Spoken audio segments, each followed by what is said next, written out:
Halo Tribuners dan Sobat WK, kembali lagi bersama saya Desi Selviani dalam Super Prediksi Piala Eropa 2024. Nah, kita sekarang kedatangan dua narasumber, ada Bung Gilbert. Halo Bung Gilbert. Halo Bung Desi. Ya, dan Desi. Sebelah kanan saya ada Bung Rama. Halo Bung Rama. Bonjo. Ya, ini kalau dilihat dari jersey-nya udah bisa ketebak ya, siapa lawan siapa, Belanda versus Prancis. Nah, ini lumayan agak sulit juga ya diprediksi di grup C Belanda versus Prancis ini yang nanti bakalan bertanding pada Sabtu dini hari nanti ya. Nah, kalau dari Bung Gilbert sendiri yang sudah oren-oren, ini gimana nih prediksinya untuk pertandingan nanti pada Sabtu dini hari antara Belanda versus Prancis? Pastinya akan berjalan sangat seru dan menarik ya, karena kedua tim ini punya nama besar di dunia sepak bola. Ada juga Belanda sebagai kiblat lah sepak bola di Eropa selain di Inggris, dan juga dari koleksi juga Belanda sama Prancis sama-sama memiliki piala Eropa, gelar Euro, juara Euro, dan meskipun udah jauh ya dari Belanda sendiri tahun 88, tapi hal itu tidak memupuskan untuk menantikan pertandingan ini berjalan menarik, karena di pertandingan sebelumnya Prancis dan Belanda ini di kualifikasi sebelum babak final ini, putaran final, Belanda sama Prancis satu grup dan cukup menarik untuk ditunggu ataupun ditonton malam nanti. Kalau Bung Rama sendiri gimana, Mbappe yang udah mulai cedera nih, pemain unggulan dari Prancis? Ya, sebelum ke Mbappe tadi sempat bilang grup C tadi ya. Salah, ini harusnya grup D gitu ya. Oh, grup D ya, oke. Kan di simpati ada Prancis, Belanda, Austria, satu lagi siapa? Polandia. Ya, Polandia. Nah, jadi kalau melihat laga sebelumnya Prancis ini sempat kewalahan ya menghadapi Austria, yang mana golnya juga gol bunuh diri gitu, gol keberuntungan lah istilahnya gitu kan. Jadi antara Prancis ini belum panas atau memang karena krisis pemain ya kan, karena kita tahu ada beberapa pemain yang harus ditarik keluar pada saat pertandingan melawan Austria ini. Ada Mbappe tadi yang disebut, sama Antoine Griezmann gitu. Dan ini tentu membuat kerugian lah bagi timnas Prancis gitu kan. Dan ya semoga nanti bisa menampilkan permainan terbaik saat melawan Belanda seperti itu. Oke, kalau misalnya di Mbappe sendiri gimana nih? Lihat kondisinya kemarin patah tulang hidung gitu. Kira-kira masih bisa nggak sih bermain untuk mengisi akhir Piala Eropa ini? Kalau untuk bermain di sisa grup ini berat ya, sepertinya. Kemungkinan besar tidak akan bermain karena memang harus fokus dengan kondisinya pemulihannya. Dan kemungkinan Mbappe ini baru akan main nanti di babak 16 besar ya. Jika Prancis lolos nanti ke 16 besar, karena memang harus membutuhkan waktu 10 hari gitu ya, 10 sampai 15 hari lah menurut tim dokternya gitu. Nah, jadi ini tentu menjadi kerugian tersendiri bagi Prancis, karena memang Mbappe ini selalu diandalkan ya dalam beberapa timnas Prancis bermain seperti itu kan. Dan harapannya Didier Deschamps, pelatih Prancis ini harus memutar otak bagaimana dirinya mampu untuk membangkitkan semangat timnas Prancis, karena memang lawannya nanti nggak mudah gitu ya, lawan Belanda, meski melihat rekornya dalam beberapa pertandingan terakhir ini mampu menang ya melawan Belanda seperti itu. Oke. Kalau Bung Gilbert sendiri ada catatan nggak sih buat nanti tim Belanda yang lawan Prancis? Mungkin Belanda saat ini lagi di atas angin ya karena Mbappe tadi kan cedera. Kalau ada nggak kelemahan atau kekurangan dari tim Belanda sendiri untuk nanti Piala Eropa? Kalau dibilang di atas angin nggak juga ya, kan Prancis bukan hanya Mbappe, dan Mbappe bukan hanya Prancis gitu kan.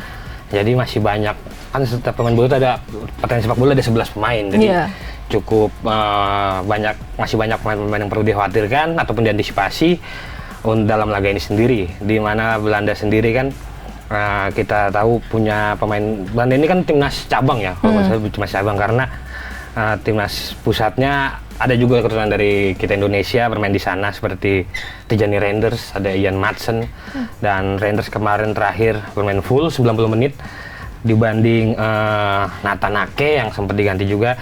Jadi cukup menarik untuk mengantisipasi. Sepertinya tidak perlu, yang perlu diantisipasi sih Mungil Kante aja sepertinya untuk pemain dari Prancis yang diantisipasi, karena pertandingan terakhir man of the match ya dia dari meskipun Prancis tidak berhasil mencetak gol ya, yang mencetak gol kan Austrianya. Jadi dibanding efektivitas dengan Belanda sangat-sangat jauh dengan Belanda. Belanda sendiri memang sempat ketinggalan 1 gol lewat sundul tandukan waktu melawan Polandia, tapi bisa dikejar.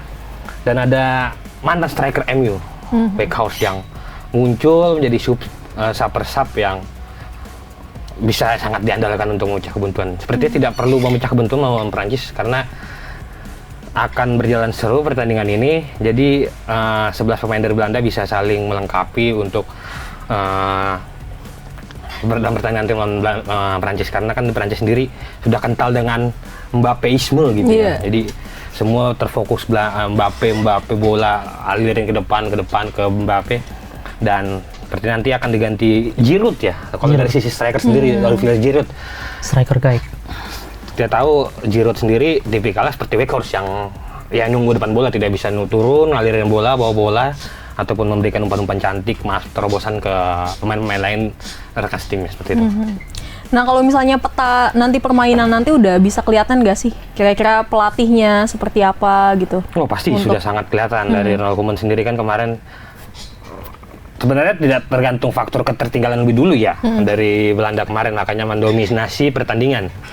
Tapi memang dari Belanda cukup baik gitu dari sisi pertahanan mereka, karena mereka mungkin yang akan diturunkan untuk bermain nanti selain ada Tijani Reinders yang akan bermain untuk menyuplai bola sebagai attacking midfielder, ada juga Joey Veerman. Joey Veerman ini pemain tengah asal PSV Eindhoven yang cukup bertanding baik kemarin, meskipun akhirnya diganti sama George Wijnaldum. Kalau orang bilang biji gandum gitu. Makanya ada opsi-opsi lain dari skuad dari Belanda sendiri yang bisa digunakan untuk memecah kebuntuan apabila pemain-pemain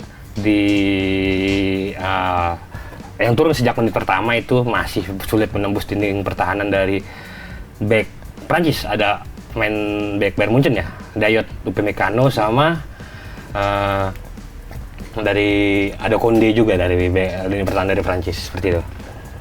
Nah, kalau Bung Rama sendiri gimana nih? Kalau misalnya Prancis, tadi kan kalau Bung Gilbert nggak setuju ya kalau Prancis Belanda di atas angin katanya karena Mbappe lagi cedera. Kalau Bung Rama sendiri gimana pendapatnya? Ya, masih ada Oliver Giroud lah yang tadi disebutkan oleh Bung Gilbert gitu.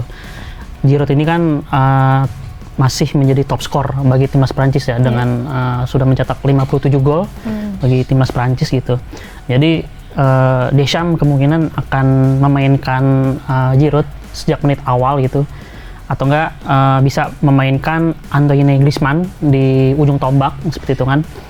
Dan harapannya Prancis bisa mencetak gol sejak menit awal gitu untuk membangkitkan semangat mereka, karena memang ada beberapa pemain juga selain Mbappe, Griezmann, ada juga Tchouaméni yang masih belum fit gitu ya, masih dalam pemulihan, karena memang turnamen ini sangat penting ya, karena baru terakhir juara itu tahun 2000 kalau nggak salah ya. Jadi sudah 24 tahun ini Prancis belum juara Euro, meskipun sebelumnya sempat juara ini kan Piala Dunia gitu nggak. Jadi harapannya dengan pengalaman Deschamps baik sebagai pemain maupun pelatih gitu ya, diharapkan mampu membangkitkan semangat tim Prancis lah, walau tidak ada Mbappe gitu di lini serang. Nah, kalau Bung Gilbert sendiri kira-kira di Belanda sendiri ada nggak sih nanti man of the match-nya gitu? Oh, kalau dari man of the match seperti sudah cukup jauh ya berbicara seperti itu untuk langsung menentukan pemain terbaik dalam satu pertandingan, karena melihat kemungkinan sparring seperti Weghorst sendiri kan, munculnya Weghorst di akhir pertandingan itu itu tergantung dengan racikan dari pelatih sendiri seperti apa yang menurunkannya. Tapi kalau melihat dari pertandingan menit awal akan sangat sulit untuk menentukan man of the match pertandingan ini, karena ini bukan sepertinya pertandingan yang bukan akan banyak banjir gol gitu ya, akan tipis-tipis juga gitu kan, imbang, karena Prancis saja kemarin susah nyetak gol kan. kalau nggak ada bunuh diri gitu kan dari back Australia susah juga mencetak gol. Sedangkan Belanda golnya itu murni dari serangan, meskipun ada pemain kunci dari Nathan Ake yang membuat, meskipun dia di pemain bertahan, tapi pengalamannya dengan City bermain sama Pep Guardiola itu set piece dari belakang ya, dari belakang build up membangun, dan ini cukup akan membantu. Jadi back dari Belanda sendiri juga bisa berperan penting, kecuali ya mungkin Van Dijk yang akan tetap di belakang gitu kan, mengawal penyerangan dari Griezmann, dari pemain tim Prancis sendiri. Tapi kalau dari Prancis mungkin yang perlu diantisipasi, saya menyoroti Kante gitu, karena Kante ini kan sempat tidak dipanggil pada pertandingan kemarin di Piala Dunia kemarin, tapi sekarang diajak lagi oleh Deschamps karena mungkin stoknya cukup habis, meskipun Kante bermain di Liga Arab ya. Jadi akan menarik menjaga Kante, si kecil mungil ini, meskipun kecil tapi dia punya pengontrol bola yang baik, memutus serangan lawan, dan juga bisa muncul di lini manapun untuk membutuhkan kebuntuan ketika mencetak gol dari lini depan, dan itu perlu diwaspadai oleh jajaran belakang dari Belanda sendiri.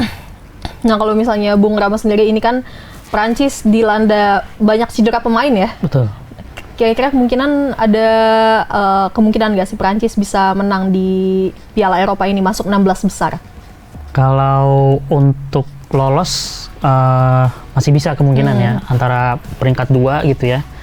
Meskipun dilanda badai cedera, namun kita tidak boleh meremehkan Prancis gitu ya, dengan segi pengalamannya gitu ya, bermain di kompetisi internasional gitu. Dan juga patut diwaspadai memang tadi yang disebut oleh Bung Gilbert, ada Kante yang memang kemarin tampil impresif gitu ya, bersama Prancis, solid gitu, dan mampu menjadi man of the match gitu ya. Walau memang Prancis ini tidak kembali menambah gol gitu ya, karena hanya golnya ini dari bunuh diri lagi gitu kan. Nah, semoga Kante ini bisa membantulah untuk mencetak gol gitu kan, apabila nanti skornya imbang 0-0 alot gitu kan. Semoga Kante bisa menjadi pembeda nantinya gitu bagi timnas Prancis, karena memang sudah pasti bakal tumpul nih nanti di depannya gitu kan, bakal susah gitu. Karena melihat pemain Belanda ini gitu kan, baik di gelandang maupun bertahan itu memang cukup solid juga gitu kan, susah gitu. Tapi kan kita nggak boleh lihat Bung Rama tahu sendiri, di Prancis ada Cavaniga yang kemarin baru juara Liga Champions itu kan, meskipun bermain di lini tengah, tapi kan kreativitasnya cukup bisa mengalirkan bola ke depan gitu, dan itu berbahaya. Jadi tidak terpusat dengan Kante doang sih. Jadi masih banyak opsi dari Prancis untuk nggak usah pesimis gitu lah Bung Rama gitu kan, nggak usah pesimis gitu. Meskipun kemarin Prancis bisa menjuarai grup gitu kan di kualifikasi, tapi kan mungkin saja ini tersalip posisi 3 kan tuh. Jadi sejarah dari 2018, 2022, 2024 bisa kesalip juga di Prancis, dan Mbappeisme ini bisa berbahaya loh Bung Rama. Bisa Prancis nggak lolos, ngeliat Polandia kemarin impresifnya seperti itu tanpa Lewandowski. Ya memang bener ya. Memang nggak hanya Kante aja gitu, masih ada beberapa pemain lah. Ada Ousmane Dembele kan, yang Ousmane Dembele memang tampil impresif bersama PSG juga gitu ya, meskipun hanya menjuarai Liga Prancis gitu kan sebelumnya gitu. Memang sisi sayap ini tidak bisa diremehkan. Ada juga Marcus Thuram, pemain dari Inter Milan juga. Yang kedua sayap ini memang diharapkan bisa menjadi mampu menembus pertahanan dari timnas Belanda ini sendiri ya, karena memang ada juga Antoine Griezmann nantinya juga bisa menopang lini serang dari timnas Prancis ya, walaupun memang lini serang Belanda itu juga berbahaya gitu ya, tapi mampu mengimbangi lah setidaknya gitu untuk permainan kali ini gitu ya. Nah, kalau misalnya prediksi sendiri nih, gimana buat Prancis? Ada optimis nggak sih cetak gol? Berapa lawan berapa? Berapa? Lawan Belanda nanti. Imbang lah ya kayaknya ya. Imbang. Berapa? Imbang, kalau nggak 1-1, 0-0 lah. Tapi semoga ada gol lah gitu lah. 1-1 aja gitu. Jadi biar nanti ke depannya kan lawan Polandia terakhir Prancis ya, bisa menang lah gitu di laga terakhirnya. Tapi jangan salah Bung Rama, ini laga hidup mati juga karena kalau pada turnamen-turnamen biasa seperti Piala Dunia dan juga Euro, 4 poin sudah bisa memastikan 1 langkah ke depan kan. Tapi kalau ini bisa sampai imbang, bisa-bisa Prancis nanti nggak masuk loh. Tadi Bung Rama cukup pesimis untuk meraih kemenangan lawan Belanda ya. Bisa-bisa nanti disalip sama Polandia yang bisa menang ataupun Austria yang sering mengalahkan gitu kan, dan bisa ditahan lagi nanti. Justru bisa-bisa dapat peringkat 3 atau peringkat 4. Ya itu makanya Polandia juga nggak bisa dianggap remeh gitu kan. Iya. Apalagi nanti lawannya Austria gitu kan. Nah Polandia juga pasti kayaknya bisa meraih kemenangan lah gitu kan. Melihat permainan kemarin lawan Belanda mampu mencetak gol gitu kan. Nah itu juga bisa menambah kepercayaan diri juga gitu bagi Polandia. Tapi makanya kalau Polandia bisa melawan Austria, ini cuma nimbang, bisa-bisa Polandia ntar yang masuk. Makanya itu nanti dilihat laga terakhirnya gitu. Gimana nih kira-kira Belanda bisa cetak gol nggak nih lawan Prancis? Walau kan tadi Prancis lumayan banyak pemain lain ya yang bahaya selain Mbappe gitu. Cukup merendahkan gitu ya kalau dibilang tadi, sampai dibilang bisa mencetak gol atau enggak. Kemarin 2 gol loh dari Belanda sendiri, meskipun sempat ketinggalan, tapi kan bisa ada Weghorst, ada juga Memphis Depay di depan yang bisa. Seperti Depay kemarin itu agak apes saja sih, makanya agak tumpul. Banyak peluang juga nih dapat. Jadi kalau untuk efektivitas gol sepertinya dari Belanda yang akan semakin diasah oleh Ronald Koeman. Tapi melihat menembus jajaran pertahanan Prancis ini agak mengerikan ini karena ada Saliba, ada Konde, ada Theo Hernandez di Milan yang lagi cemerlang. Ada juga Dayot Upamecano. Tapi mungkin yang bisa dimanfaatkan oleh Belanda adalah dari sisi build up kayak seperti gol kedua Weghorst kemarin kan. Jadi banyak pemain-pemain yang muncul, tidak hanya dari Tijani Reinders ataupun Wijnaldum, tapi juga masih ada Vertonghen yang bisa maju masuk ke depan. Ada juga Cody Gakpo. Jadi masih banyak opsi untuk merepotkan lini pertahanan dari Prancis, karena melihat kemarin Prancis cukup rapuh. Sebenarnya pertahanan kuat dari Prancis, tapi untuk mengalirkan bola ke depan Prancis sangat rapuh dan sangat bergantung pada Mbappe. Menarik ditunggu apakah Prancis bisa mencetak gol, bukan ke Belanda harusnya, ke Prancis. Apakah Prancis bisa mencetak gol tanpa Mbappe? Karena bunuh diri own goal kemarin lawan Austria pun itu tendangan dari Mbappe yang bikin kesalahan dari pemain Austria. Jadi sepertinya Prancis akan kesulitan mencetak gol. Mungkin untuk bertahan cukup kuat, tapi untuk mencetak gol sepertinya akan sulit dari Prancis. Berapa sendiri. nih buat Belanda berarti?